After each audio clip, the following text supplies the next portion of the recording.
नमस्कार भाइयों और बहनों, मैं डॉक्टर विजयन सिंह चंडेल आज इस वीडियो में आपसे डिस्कस करूंगा कि फैटी लीवर में एक्सरसाइज और डाइट का क्या रोल होना चाहिए। एक्सरसाइज एक बहुत ज़रूरी ट्रीटमेंट मोडेलिटी है फैटी लीवर के लिए। अगर किसी का बॉडी वेट ज़्यादा है तो हमारा एम होना चाहिए कि बॉडी वेट जो उनका बॉडी वेट है उससे 10% बॉडी वेट का लॉस होना चाहिए और उसके बाद फैटी लीवर इम्प्रूवमेंट हो जाएगा। तो एक्सरसाइज बहुत ज़रूरी है। अगर आप यंग हैं, आप चल सकते हैं, आप रनिंग कर सकते हैं, तो सबसे बेस्ट एक्सरसाइज है आप ब्रिस्क वॉक कीजिए या जॉगिंग कीजिए। ब्रिस्क वॉक अगर आप स्पीड देखेंगे उसकी तो आप पर मिनट 100 to 120 स्टेप्स पर मिनट से ज़्यादा अगर आप चलेंगे तो वो एक इफ़ेक्टिव वे है अपना बॉडी वेट लॉस करने के लिए। अगर कोई एल्डरली है जो नहीं चल पाते हैं या किसी को हार्ट की प्रॉब्लम है, किसी को रेस्पिरेटरी या लंग्स की प्रॉब्लम है, तो चलने में दिक्कत आती है, तो वो फ्लोर एक्सरसाइजेज कर सकते हैं, वो बॉडी लिफ्टिंग कर सकते हैं या छोटा मोटा एक्सरसाइज जिससे उनका थोड़ा कैलोरी लॉस हो वो कर सकते हैं। एक्सरसाइज जो है अगर आप जॉगिंग करते हैं तो ये ज़रूरी है कि जॉगिंग आप मॉर्निंग में करिए जब थोड़ा सा सनलाइट भी हो, उससे आपको विटामिन डी भी मिलेगा और आपकी एक्सरसाइज ज़्यादा इफेक्टिव होगी और आपका वेट लॉस ज़्यादा इफेक्टिव होगा। तो एक्सरसाइज का ये मोस्ट इम्पॉर्टेंट रोल है फैटी लीवर में। अगर आपका बॉडी वेट लॉस नहीं भी होता है फिर भी रिसर्च में देखा गया है कि फैटी लीवर में इम्प्रूवमेंट हो जाती है, इवन इफ आपका वेट लॉस बहुत कम है या मिनिमल है, फैटी लीवर में इम्प्रूवमेंट तब भी हो जाती है। दूसरा मोस्ट इम्पॉर्टेंट मोडेलिटी है डाइट। फैटी लीवर में डाइट कैसा होना चाहिए, ये बहुत ज़रूरी है कि अगर किसी को फैटी लीवर है तो रिसर्च में देखा गया है कि जो लोग ज़्यादा मीठे का इस्तेमाल करते हैं, कार्बोनेटेड बेवरेजेस का इस्तेमाल करते हैं, आर्टिफिशियल ड्रिंक्स का इस्तेमाल करते हैं, उनकी वजह से कैलोरी इनटेक उनका बढ़ जाता है, तो उससे फैटी लीवर के चांसेस बहुत ज़्यादा हो जाते हैं। तो आपको मीठा चीज़ें खाना या जो भी आर्टिफिशियल बेवरेजेस हैं उनका इस्तेमाल बिल्कुल नील करना पड़ेगा अगर आपको फैटी लीवर है तो।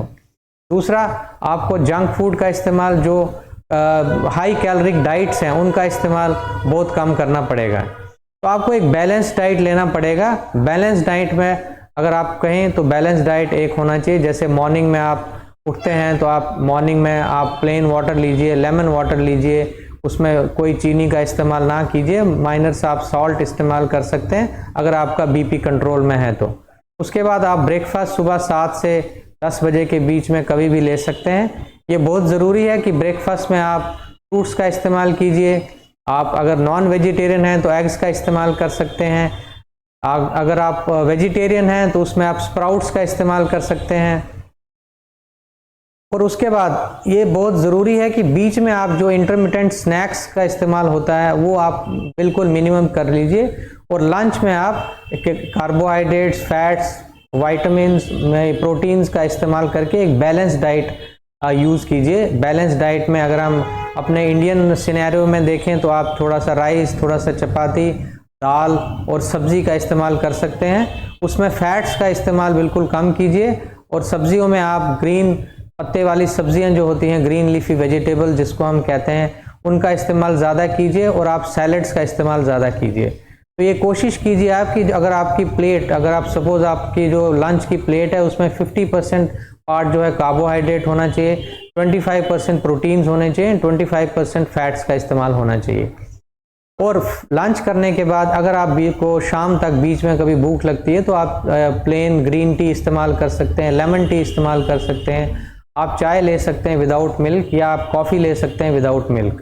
और लंच में कर्ड का इस्तेमाल करना भी ज़रूरी है, क्योंकि कर्ड से आपको गुड बैक्टीरिया जो हैं वो आपकी बॉडी में जाएंगे, आपके इंटेस्टाइन्स हेल्दी रहेंगे, और जब आपकी इंटेस्टाइन्स हेल्दी रहेंगी तो वो भी आपके फैटी लीवर को कंट्रोल करने में बहुत हेल्प करते हैं। अगर किसी का बॉडी वेट ज़्यादा है तो उनको कोशिश करनी चाहिए कि ब्रेकफास्ट और लंच वो इस्तेमाल, जो भी मैंने बताया वो चीज़ें इस्तेमाल करें, और डिनर उनका बिल्कुल लाइट होना चाहिए।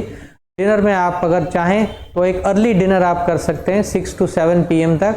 उसमें आप सिर्फ अपने सैलड्स का इस्तेमाल कर सकते हैं, या आप लीन प्रोटीन्स, अगर आप नॉन वेजिटेरियन हैं तो आप चिकन ले सकते हैं या फ़िश ले सकते हैं।